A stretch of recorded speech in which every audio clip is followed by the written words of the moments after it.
Jake wiped the grease from his hands as the old sedan coughed into his driveway, steam hissing from under the hood.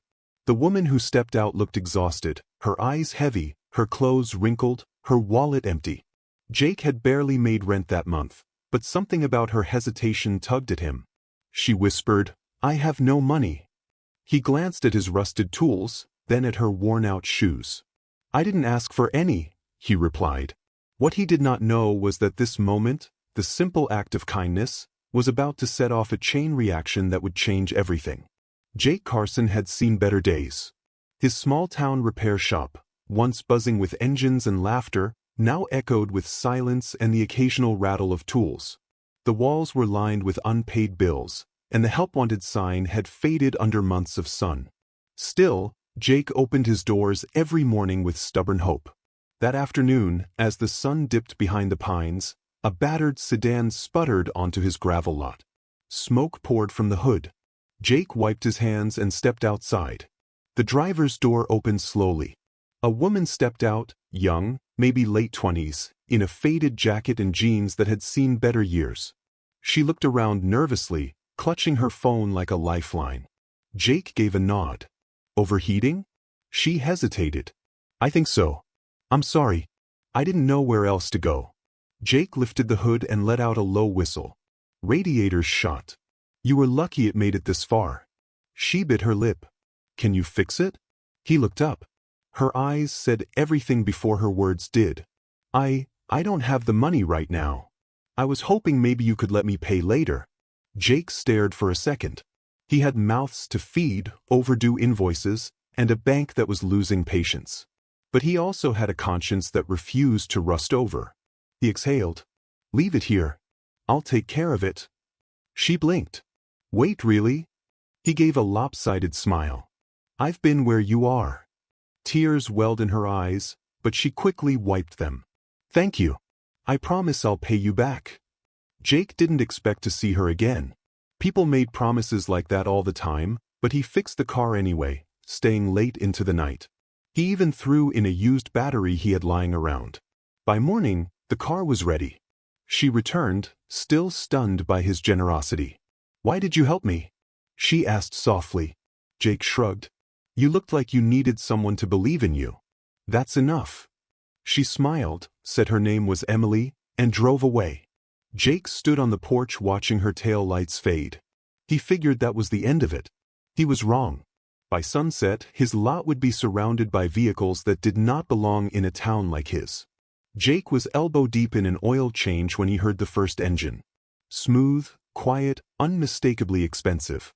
He wiped his hands and stepped outside, expecting maybe a lost tourist needing directions. What he saw instead made his heart skip. A black Rolls-Royce Phantom rolled to a stop at the edge of his lot.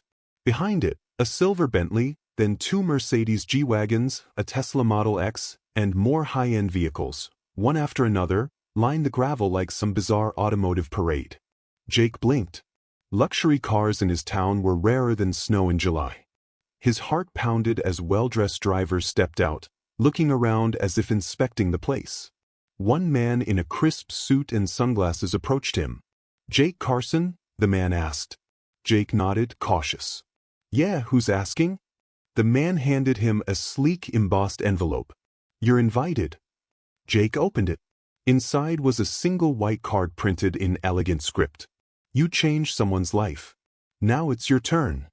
Before he could ask anything, the back door of the Rolls-Royce opened. Out stepped Emily, but she looked nothing like the broke traveler from the day before. Her hair was neatly done, her coat was designer, and her posture carried the quiet confidence of someone used to owning the room. Jake froze. "Emily." She smiled warmly. "It's actually Amelia Whitmore. My family owns Whitmore Holdings." Jake's jaw dropped. He had heard the name. Everyone had, one of the wealthiest families in the country. Tech, real estate, fashion, you name it. "I didn't lie," she said gently. "I told you I had no money. That day, I left home with nothing but my name. I wanted to find someone real, someone kind without a price tag. And I found you." Jake struggled to find words. "You set this up?" She nodded. "I needed to see how you'd act when there was nothing to gain, And now I want to invest in your future. One of the men stepped forward, handing Jake a folder. Inside were documents, a full renovation of his shop, a new set of top-tier tools, a financial advisor, and an initial business grant worth more than Jake had made in a decade. Jake's hands trembled. Amelia stepped closer. Because you didn't just fix my car, you restored my faith in people, and I think the world needs more of you. Jake looked out at the fleet of cars, then back at the girl he helped for nothing. For the first time in years, hope came flooding back, not as a dream, but as a reality parked right in front of him. Jake barely slept that night. The folder sat on his kitchen table like a golden ticket, too unreal to touch, too life-changing to ignore. He kept opening it, expecting the numbers to vanish, the ink to fade, or the fine print to scream, "Just kidding." But it was real. Every last word. The next morning, Jake returned to his shop as the sun rose, expecting quiet like always. But his lot was already filled. Construction crews, equipment trucks, architects, designers, a team of professionals buzzed around like bees, unloading blueprints, measuring walls, assessing everything from the plumbing to the ancient lift system that Jake had patched together for years. A tall woman in a hard hat approached him with a clipboard. "You must be Mr. Carson. We're here to begin the transformation." Jake blinked. "Transformation?" She smiled. "Miss Whitmore is funding a complete rebuild. State-of-the-art equipment, full solar roofing, eco-friendly insulation, digital systems, customer lounge, everything. Oh, and she insisted the vintage Carson's auto sign stays. Said it's part of the soul." Jake's voice cracked. "This is really happening." She grinned. "You earned it." By noon, Amelia arrived in a modest electric car, this time dressed casually, blending into the scene. She walked beside Jake as the old garage was stripped down. "I want this place to thrive," she said. "But more than that, I want you to lead something bigger." Jake raised an eyebrow. "Bigger than fixing cars?" Amelia nodded. "A community initiative, free repairs for struggling families, a mentorship program for troubled teens, workshops to teach real skills, real tools. I'll fund it all, but you'll be the face of it." Jake's throat tightened. She looked him straight in the eyes. "Because when no one was watching, you made the right choice. That matters more than a resume or a suit." Jake turned to the shop, now halfway dismantled. This place was his father's before him. It held memories, sweat, stories in every dented wall. And now it was being reborn, not just as a business, but as a beacon. The town started noticing. Locals stopped by wide-eyed. Rumors flew. Some true, most wildly exaggerated. But one thing was clear. Jake Carson was no longer just the quiet mechanic with grease-stained hands. He was becoming something else, something bigger than he had ever imagined. Within a week, Jake's once-forgotten corner of town turned into a spectacle. People drove in from neighboring counties just to see the rising steel frame and sleek glass panels of what was quickly becoming the most advanced auto facility in the region. But it was not just about the building. Something deeper was shifting. The day the sign went up, Carson Auto and Community Garage, Jake stood beside it with trembling hands. Beneath the main logo, smaller words had been etched in clean silver script, "Powered by kindness, open to all." Jake had insisted on it. Every day brought new faces, some wealthy, curious about Amelia's mysterious project. Others desperate, holding repair bills they could never afford. Jake never turned anyone away.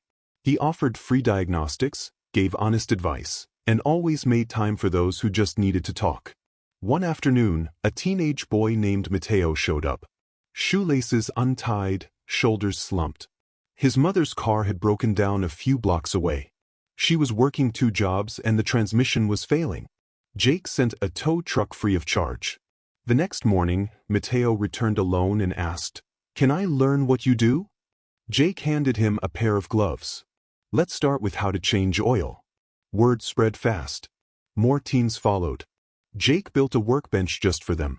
Taught them not just how to use a wrench, but how to take pride in the work of their hands. Some had been skipping school. Some had never known a father figure. But in Jake's garage, they found both guidance and dignity. Amelia watched quietly from the sidelines. She visited often, always blending in, always refusing credit. When asked why she chose Jake, she would only say because he chose people. One night, Jake closed the shop late.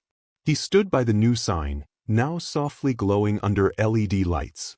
Behind him, the mentorship workshop buzzed with laughter and clanging tools.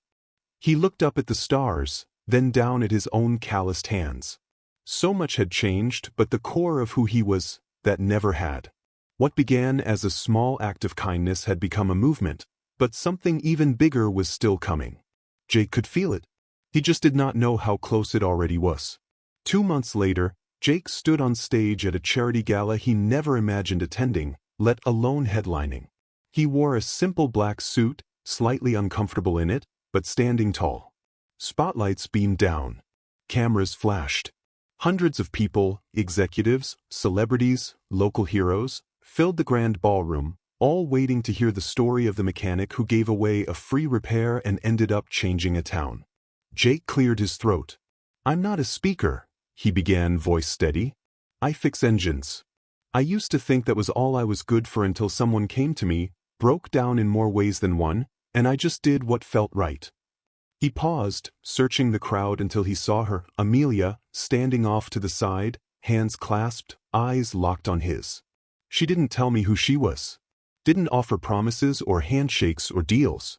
Just asked for help and I gave it. Not because I thought it would come back to me, but because I remembered what it felt like to be in her shoes." He looked down for a moment, then back up. What happened after? That was never the goal. The money, the shop, the press.